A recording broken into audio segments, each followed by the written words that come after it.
तो जैसा कि गाइस आप सब अच्छी तरह से जानते हैं कि प्रभास की लास्ट 2 से 3 बर्थडे जो गुजरी हैं बिल्कुल भी मजे की नहीं गुजरी, बिल्कुल भी। इवन कि अब मुझे एग्जैक्टली तो नहीं याद, लेकिन लास्ट या उससे लास्ट बर्थडे मैं पूरा दिन भाई साहब सालार का वेट करता रहा कि अब पोस्टर आता है, अब कोई अनाउंसमेंट होती है, अब टीजर आता है, एंड पे एक पिक्चर चिपका दी।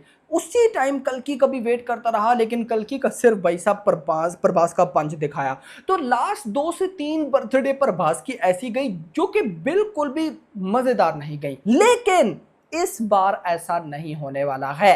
यस, प्रभास की बर्थडे 23 अक्टूबर को एक सरप्राइज जो कि 100% कंफर्म हो चुका है वो अभी मैं आपको देने वाला हूं। तो वीडियो को लाइक कर दो, चैनल को भी सब्सक्राइब कर लो ताकि ऐसी अपडेटेड वीडियोस आपको जल्दी से जल्दी देखने को मिले। देखो यहां पर मैं आपको एक बात जरूर बताऊंगा, प्रभास की लास्ट बर्थडे और इस बर्थडे पर क्या डिफरेंस है। लास्ट बर्थडे पर अगर मैं जाऊं तो सालार भी नहीं आई थी, कल्कि भी नहीं आई थी, और आपको पता है कि भाई बाहुबली 2 के बाद यही 2 मूवीज हैं सालार एंड कल्कि जिन्होंने बहुत ज्यादा बॉक्स ऑफिस कलेक्शन की है। यानी कि अगर मैं टोटल करता हूं तो लगभग 1700-1800 करोड़ बनता है। अच्छा, यहां पर ये बर्थडे इस वजह से एक्साइटेड होने वाला है क्योंकि कल्कि भी 1000 करोड़ करके गई, पर सालार ने भी 700 करोड़ के आसपास किया। अब यहां पर होने वाला है बर्थडे सरप्राइजिंग। क्यों? मल्टीपल अपकमिंग प्रोजेक्ट्स हैं, जैसे स्पिरिट है, फौजी है, दी राजा साहब के बारे में तो मैं आपको अपडेट देने वाला हूं, सालार 2 है, कल्कि 2 है। तो कुछ ना कुछ तो देखने को मिलेगा। अब ये जो कुछ ना कुछ है ना, इसमें जो मुझे ऑफिशियली कंफर्म पता चला है मैं आपको वो बताने वाला हूं। वो अपडेट है कल्कि को, सॉरी कल्कि का नाम आ गया भाई साहब दी राजा साहब को लेकर। और ये भी पता है प्रभास की अब जो नेक्स्ट फिल्म है वो दी राजा साहब है, 10 अप्रैल को रिलीज होगी 2025 में। नाउ भाई जो न्यूज पहले मिल रही थी उसके अकॉर्डिंग दी राजा साहब के मेकर्स ने पहले से डिसाइड करके रखा है कि वो प्रभास की बर्थडे को बहुत स्पेशल बनाएंगे। लेकिन मैं ये सोच रहा था कि क्या पता वो कोई टीजर टाइप कोई इस तरह का कंटेंट रिलीज करेंगे। लेकिन जो अभी लेटेस्ट रिपोर्ट है उसके अकॉर्डिंग मैनी चांसेस कि दी राजा साहब का पहला गाना, फर्स्ट सिंगल हमें प्रभास की बर्थडे पर आता दिखेगा।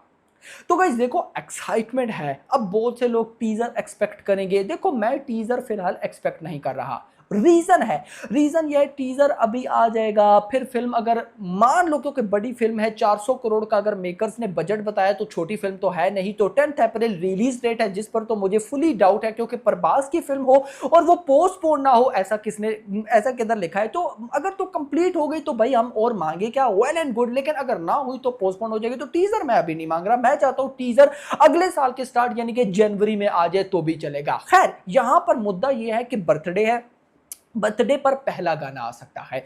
जो मेरे पास लेटेस्ट रिपोर्ट है उनके अकॉर्डिंग इस फिल्म में 2 गाने होने वाले हैं। देखो मुझे ये कंफर्म नहीं है, अब दी राजा साहब रोमांटिक हरर कॉमेडी फिल्म है तो इसमें गाने 2 कैसे हो सकते हैं मुझे ये समझ में नहीं आया। मल्टीपल सॉन्ग्स होते हैं, 3 से 4 तो मिनिमम है ना, या मैक्सिमम भी बोलो, लेकिन 2 गाने मतलब चांसेस है, जिनमें से भी मुझे रिपोर्ट मिली है कि एक गाना दी राजा साहब जो टाइटल ट्रैक है वो है और दूसरा आइटम सॉन्ग है। लेकिन मुझे इस पर बिलीव नहीं है, मुझे लगता है कि गाने ज्यादा होंगे, लेकिन इनमें से कोई एक गाना, अच्छा ये न्यूज भी हो सकती है कि अब तक मैंने ही गलत देख लिया हो कि दी राजा साहब जो टाइटल ट्रैक है वो या जो आइटम सॉन्ग है इन दोनों में से कोई ना कोई एक भाई साहब प्रभास की बर्थडे पर हमें देखने को मिलेगा। तो दैट्स व्हाई इस बार जो प्रभास की बर्थडे होने वाली है वो पिछली काफी 2-3 साल की बर्थडे से तो मैं कहता हूं बहुत ही डिफरेंट है। और रूमर्स जो है अगर मैं आपको वो बताऊं, स्पिरिट का टीजर मतलब कि टीजर अनाउंसमेंट वीडियो या वो वॉइस हो गई, ऑडियो वॉइस, उस तरह का कुछ है। कंफर्मेशन मुझे आने दो, मैं आपको जरूर बताऊंगा। इसके अलावा जो फौजी है हो सकता है उसकी फर्स्ट लुक देखने को मिले, अगर फर्स्ट लुक ना आई तो कुछ ना कुछ उसका जरूर आएगा, पोस्टर, समथिंग एल्स। जो अपने नाग अश्विन है वो कहीं ना कहीं कल्कि 2 की भी जरूर अपडेट देंगे। सालार 2 भूल जाओ उसके कोई अपडेट आएगी, मैं मान ही नहीं सकता। ओम्बले फिल्म्स जो है ना वो दूसरा वाईआरएफ स्टूडियो है। वाईआरएफ स्टूडियो और ओम्बले फिल्म्स भाई इनको फर्क नहीं पड़ता कौन इनकी फिल्म के बारे में क्या सोचता है, फैंस इनके बारे में क्या सोचते हैं, इन्होंने अपनी मर्जी करनी है। और देखो किसी हद तक ये बात बड़ी अच्छी भी है, वो जब कंटेंट भी लाते हैं तो वो बाप लेवल होता है। तो गाइस ये फिलहाल जो रूमर्स है वो समझ में आ रहे हैं, बाकी होप फॉर द बेस्ट। लेकिन आप मुझे बताओ दी राजा राजा साहब के भाई इस गाने के लिए आप लोग एक्साइटेड हो यानी फिलहाल तक ये न्यूज़ है, बाद में जाकर मेकर्स को लगे कि नहीं टीज़र लाना चाहिए तो क्या पता टीज़र आ जाए। देखो एक चीज़ ना जो मुझे समझ में आती है कि अगर तो मेकर्स ने टीज़र लाया, इतना तो कंफर्म है कि कंटेंट पक्का है, गाना या टीज़र। अगर टीज़र आता है तो फिर चांसेस है कि मेकर्स की जो शूटिंग या जो जो प्लानिंग चल रही है फिल्म की वो बिल्कुल 100% है और 10th ऑफ अप्रैल को फिल्म रिलीज हो जाएगी, ऐसा 100% लग रहा है अगर टीज़र आ गया। लेकिन अगर टीज़र ना आया, गाना भी आ गया तो भी अब क्या ही मैं बोल सकता हूँ, आप समझ रहे होंगे। लेकिन आई थिंक 10th अप्रैल को मुझे लगता है ये फिल्म नहीं आएगी भाई। अब आप लोग बोलेंगे कि यार ये आप ये क्या बोल रहे हो, तो गाइस उसकी रीजन है यार। रीजन ये नहीं कि 10th ऑफ अप्रैल को अक्षय कुमार की फिल्म जॉली LLB 3 क्लैश करिए, नहीं नहीं नहीं नहीं, वो तो फर्क ही नहीं पड़ता ना। 1 अप्रैल को सलमान खान की सिकंदर आ रही है भाई, सिकंदर बहुत बड़ी फिल्म होगी, वो साउथ का डायरेक्टर यार मुर्गादाव, साउथ के विलन भाई साहब, तो सलमान खान है ऊपर से और ईद पर आ रही है, तो उसके 10 दिन बाद दी राजा साहब समझ में नहीं आता। मुझे लगता है थोड़ा बहुत आगे जाएगी, तो लेट्स सी देखते हैं कि क्या होता है। आप लोग मुझे जरूर बताइएगा कि क्या भाई साहब 10 दिन बाद यानी कि सिकंदर के 10 दिन बाद दी राजा साहब को आना चाहिए या नहीं। देखो मैं मानूंगा नहीं आना चाहिए भाई। देखो सब प्रभास की फिल्म जो होती है उनको स्टैंड अलोन रिलीज करना चाहिए, स्टैंड अलोन, ताकि भाई हर इंडस्ट्री में एक तगड़ी कलेक्शन आए। तो होप फॉर द बेस्ट। आपके इस बारे में क्या कहना है कमेंट सेक्शन के अंदर बताइएगा।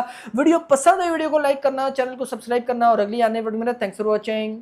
డెఫినెట్ గా రాజా సాబ్ విల్ బి అంటే చాలా ఫోరమ్స్ చెప్పినాను విత్ ఇన్ ప్రభాస్ గారి సినిమాల్లో ఈ రోజు ఉన్న దాంట్లో we're coming as underdog and will let it big.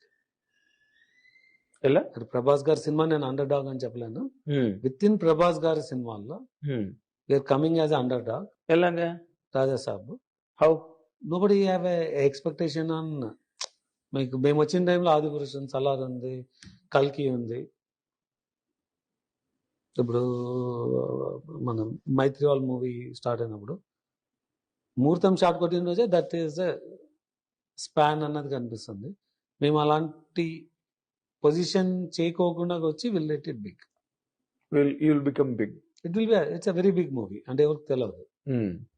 This has the largest sets. అంటే ఇన్ఫాక్ట్ ఇండియాలో we're building a indoor set which is the largest. అవునా? అంటే because this largest floor available is 25,000 square feet floor.